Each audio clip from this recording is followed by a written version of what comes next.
Well, I think when I was younger, the principal reason why I started wearing contact lenses was for sport. But these days I'm not quite as Yep. active as I used to be. So I've got my glasses now, which I like, and a lot of people comment on. And I guess that one of the reasons that people choose glasses is because there's a fashion element to it as well, isn't Yep. there? And that kind of like brings me along to my next question to you, which is about the brands of frames that you have in your practice there. And I know you've got a lot. I think Yeah. you've got like about 800 different types of frames in the store there, Yep. don't you? Yeah, So we perhaps do. you can talk a little bit about the brands that you carry and like maybe what are some of your favorites and why. Yeah, it's interesting because if you think of brands, there are certain brands that stand out. Yeah, there are iconic brands of eyewear are things like Ray-Ban, Mm, maybe Prada and Versace and things. And there's mm, big reasons for why those brands are famous because they're the brands that are owned by the largest optical company in the planet. so, mm, so they have a okay. lot of brand power, they have a lot of influencer power, they have a lot of advertising push. So everybody knows those brands. And I guess they don't excite me. If eyewear is meant to be individual, why should we want the same frame that every man on the planet's got? Yeah, I Mm, want something that's a little bit more specialized yeah. or more individual. So what I tend to gravitate to, I gravitate to slightly smaller companies that are more family orientated.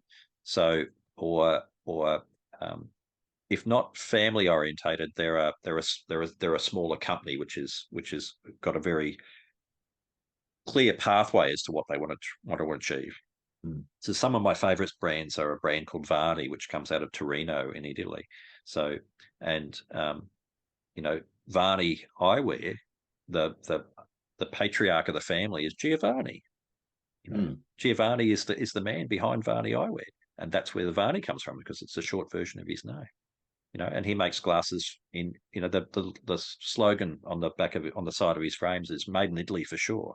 So it's real because there's a lot of fakeness mm, about what is made in Italy and what's not made in Italy. right. Yeah. So some things that you say they're made in Italy are not; they're made in China. But at least his stuff is made in Italy. They're priced Mm, well. They're priced really well. The quality is lovely. The metal frames use hand painted um, paint on them. That's the same paint as automotive paint. mm, So it's amazingly durable and it's a little thicker when you apply it by hand. You get a thicker coat, whereas most frames are painted by robots and they're painted with a very thin amount. We can sort of compare that to paint jobs that might have been on an old HG Holden versus the paint job on a new Tesla. right. Tesla scratch is really easy, seriously easy. I've got a few mates that have got them. I wouldn't buy one. So, but their paint's thin because it's applied with microns of thickness, whereas hand painted is painted a little bit thicker, and that means it's more durable. So that's what some of the really good eyewear do as well. Other brands that we really love are things like Etnia Barcelona, which is the frame brand that I'm wearing. And Etnia Barcelona have been around for a long, long time, originally, and they're a familial brand from Spain. Whereas Varnia from Italy, Barcelona, Etnia Barcelona from Barcelona, you know. So they've got some amazing colours and styles and patterns, and for both male and female, which is great, and both eyewear and sunglasses too. So they've got a broader reach. Another brand that I carry that is something that's I think there's only one other optometrist in Australia that carries is a brand called Clements and Margot. And Clements and Margot come from a family company from Frutel in France, and I've been dealing with those guys for 8 or 10 years, I suppose now. It's been a little while, and Clements is named after Clemence, which is one of the daughters of the family, and Margot is her sister. So Clemence and Margot are two sisters, and Clemence had an eye problem when she was younger, and her eyes didn't work properly, and she had to wear glasses, and she couldn't find anything that she liked or didn't that she wanted to wear. So the family went, well, why don't we start making a range? And they started making eyewear. So the Clemence works as a model in the US, and Margot works in the family factory, and they still together with their father, they make eyewear that are made and designed by ladies for ladies. And they're more petite sizes, and the colours and styles are really lovely. And we're proud that we've got those here because we're the only one that carry them in Tasmania. Other ones that we import, which are really a little bit special, are the things called Francis Klein, and Francis Klein's another familial brand. Francis Klein is the patriarch of the family, and he's French from Saint-Germain-des-Prés, which is in Paris. And even though he's retired now, his two daughters, you know, run the firm. So one of them makes the eyewear and one creates the eyewear. So, comes up with the ideas and the other one manufactures them. And they use all sorts of colors and combinations and real Swarovski crystals, and they hand etch their frames, and they'll paint them with real gold. So they do a little bit of things that are a little bit more individual, and sometimes the decoration on the right side is different to the decoration on the left side. So there's a bit of asymmetry there that's done on purpose.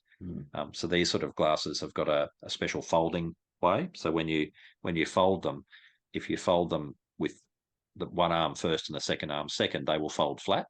But if you hold them in reverse, they don't fold flat. And that's how you tell a handmade frame.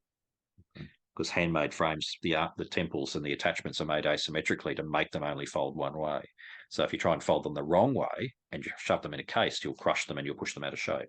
So we always teach our patients right first, then left. That's with those particular frames. Mine didn't do it because they're near Barcelona are made in, more of a production line. So, and they're not handmade, even though there's hands are involved in the manufacturing, and they're made with perfection and critical thing, and they will fold the same matter, doesn't matter which way you put them down. So when someone's buying some of our glasses, it's the first time they've ever had a handmade frame from an artisan, and as such, they've got to be taught a little bit about the specialty things about them. And our everyday frames that we love, are things, ranges of things like Police and Jaguar. They're just great men's frames, and we've got things like Furler and Gisco and things like that for the ladies as well. And we've also got some really iconic Australian brands. We've got the Martin Wells, which has been around since the 50s, and Martin Wells' claim to fame came because they were the original glasses that were worn by Dame Edna on her TV show, was wearing Martin Wells frames. And they were an Australian fashion line that was sold in New York, and they were sold in London, and they were sold all around the world coming out of Australia. And that brand's been relaunched, and it's been launched by a Melbourne family called the Van Staverens, and they make ranges of frames after their own name. So there's the Van Staveren range of frames, which are affordable everyday sort of glasses. And they've got Mark Vincent, which are a little bit funky styling as well. So we carry quite a bit of stuff from the Van Staveren boys, and they're just, it's nice to support families. It's nice to support real people and to have a story behind eyewear. I think that's what floats my boat these days. Well, speaking of supporting, locally made products. So when we talk glasses, I mean, we can talk frames, but there's also the lenses as well. And I know that you like to support local Australian manufacturers of lenses. Is that right? So can you tell us a little more about that? Yeah. So one of the things that we do is we try and support Australian local as much as we can. And it's tricky because a lot of people say there's no such thing as Australian manufacturing anymore. That's gone, with the car companies pulling out of Australia, with various other companies pulling out of Australia. But the truth is there is, there are lens companies that are making lenses in Australia, in Melbourne. These are family companies again that are making great quality eyewear. And because they're not a corporate entity, they're a family company, they can go to Japan and say, I think that material's great. We're gonna work with you, and we're going to use that material. That lens production line is great out of Germany. We're going to get that machine, and we're going to put it in our production line. So what they've got is some amazing bits and pieces over there, which means we're getting world quality lenses, world's best lenses and world's best coatings and world's best materials, but they're being manufactured on the ground in Melbourne. So there's 52 people that are employed at the CR Surfacing Labs in Melbourne, which is great. So it means every time we sell a pair of lenses, we're actually supporting Australia, we're supporting Australian jobs and Australian manufacturing. And I think that's a good thing to be proud of. But they're not everything that we sell either. If there's something that we need for a particular patient that needs something that we can't supply through their lens portfolio, we'll go to a German company, we'll go to a Japanese company, we'll go to a different safety company to get the right product for that patient. So it doesn't stop us doing exactly what a patient needs and individualising care. But 95 to 97% of what we sell comes under that Australian made umbrella, which is great. Right. So it sounds